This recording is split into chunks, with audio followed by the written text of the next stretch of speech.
أعوذ بالله من الشيطان الرجيم. بسم الله الرحمن الرحيم. الحمد لله رب العالمين. الحمد لله الذي خلق السماوات والأرض وجعل الظلمات والنور وله الحمد في الآخرة وهو الحكيم الخبير. نحمده ونستعينه ونؤمن به ونتوكل عليه.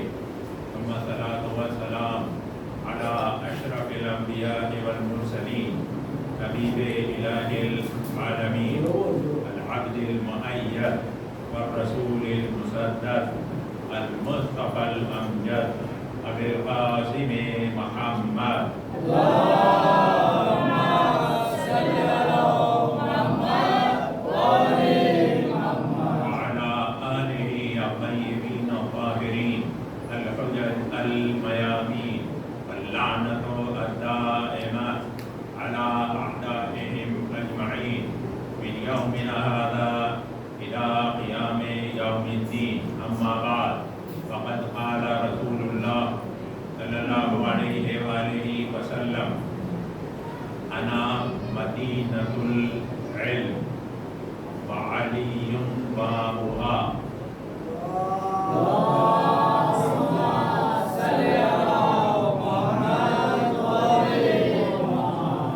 فمن أراد العلم فليأتيه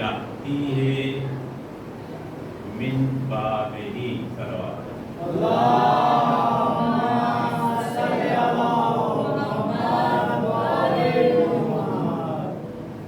رسول کریم ارشاد فرما رہے ہیں کہ میں شہر علم اور علی اس کا دروازہ ہے، لہذا جس کو بھی علم چاہیے وہ علم کے دروازے سے آئے، شہر علم میں داخل ہو، دروازے سے، پیچھے سے نہ آئے، دروازے سے داخل ہو. محمد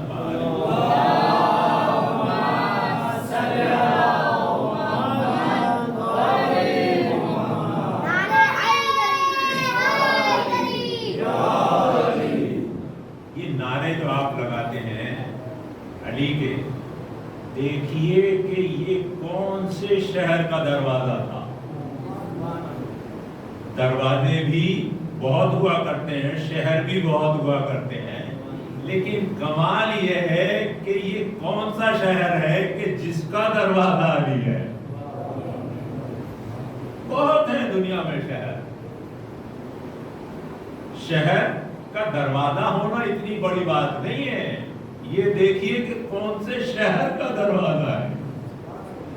انا مدینۃ العلم،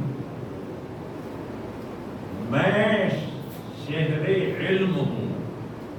کون کہہ رہا ہے؟ پہلے یہ دیکھیے، اشرف البشر، کوئی انسان کائنات میں اس انسان سے بہتر پیدا ہی نہیں ہوا. وہ انسان کا کہ میں شہر ہوں، وہ اب آپ سمجھ لیں کہ اشرف البشر کہ اللہ نے بھی جو اتنی بڑی قدرت والا ہے، جب تمام کائنات کو پیدا کیا تو ساری کائنات میں جو سب سے بہتر تھا وہ رسول کہہ رہا، وہ شہر ہے کہ جو اللہ کی مخلوق میں سب سے زیادہ بہتر. وہ کہہ رہا ہے کہ میں شہر علم ہوں اور علی کا دروازہ. اب آپ سمجھ لیں کہ یہ شہر کیسا رہا ہوگا. اگر کوئی اچھا مشہور انجینئر ہے تو لوگ نام سنتے ہی کہتے ہیں کہ اچھا مکان بنایا ہوگا، انجینئر بہت مشہور ہے.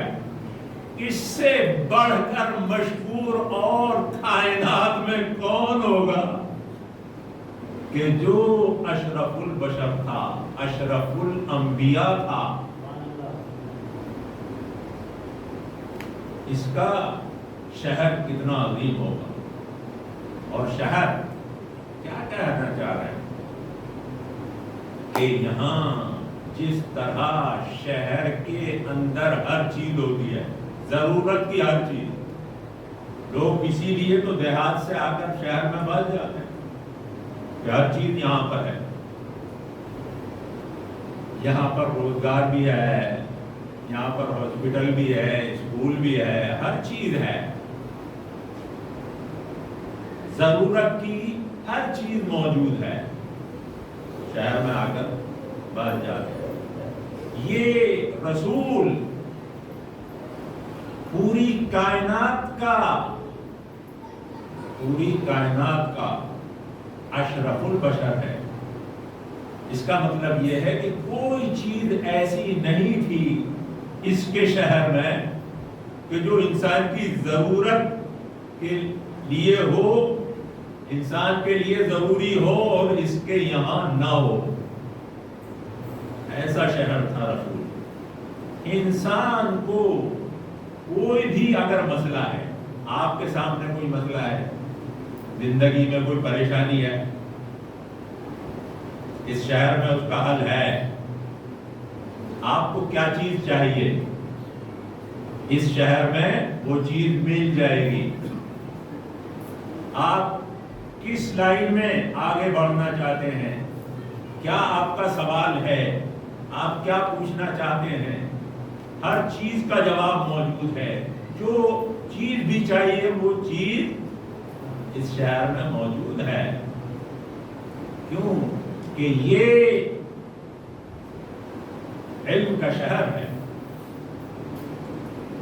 اور وہ علم کا شہر کہ جو اشرف البشر کے سینے میں تھا، اس کے لیے حضور فرما رہے ہیں وَعَلِيٌّ بَابُهَا. لیکن اس شہر تک ایسے نہیں پہنچ سکتے تھے، ایسے نہیں پہنچ سکتے کہ کوئی بھی کسی بھی راستے سے شہر میں آ جاؤ. نہیں، عَلِيٌّ بَابُهَا، صرف ایک دروازہ ہے اس شہر کا. اگر اس شہر سے کچھ حاصل کرنا ہے، اگر کوئی فائدہ اس شہر سے تمہیں چاہیے، تو دروازہ، اس شہر میں آنے کا دروازہ وہ علی ہے. تمہیں کیا چاہیے؟ اگر علی کا دامن تم نے تھام لیا تو پھر تمہیں ہمارے شہر میں ہر چیز مل جائے گی. سیدھا راستہ بھی مل جائے گا، دنیا بھی مل جائے گی، آخرت بھی مل جائے گی، دل کا سکون بھی مل جائے گا، اور جنت بھی مل جائے گی. ہر چیز یہاں ہے. شہر علم ہوں میں. یہاں ہر طرح، ہر راستے کا پتہ موجود ہے. تمہیں کیا چاہیے؟ جنت چاہیے، یہاں اس کا پتہ مل جائے گا. جنت کا پتہ یہاں مل جائے گا. تجھے دنیا میں کامیابی چاہیے، ترقی چاہیے، عزت چاہیے، اس کا سیکریٹ، اس کا راز، اس ترقی کا راز، طریقہ یہاں مل جائے گا. مگر شرط یہ ہے کہ پہلے علی کا دامن تھامنا ہوگا، اسی باب سے آنا ہوگا کہ جو باب، جو راستہ ہم بتا رہے ہیں. اور دیکھیے،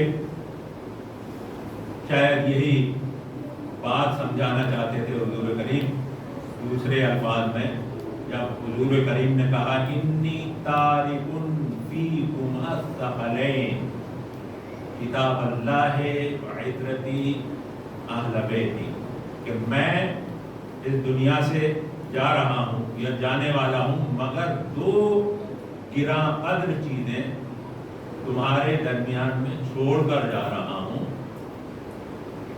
ان تمسکتم بہما لن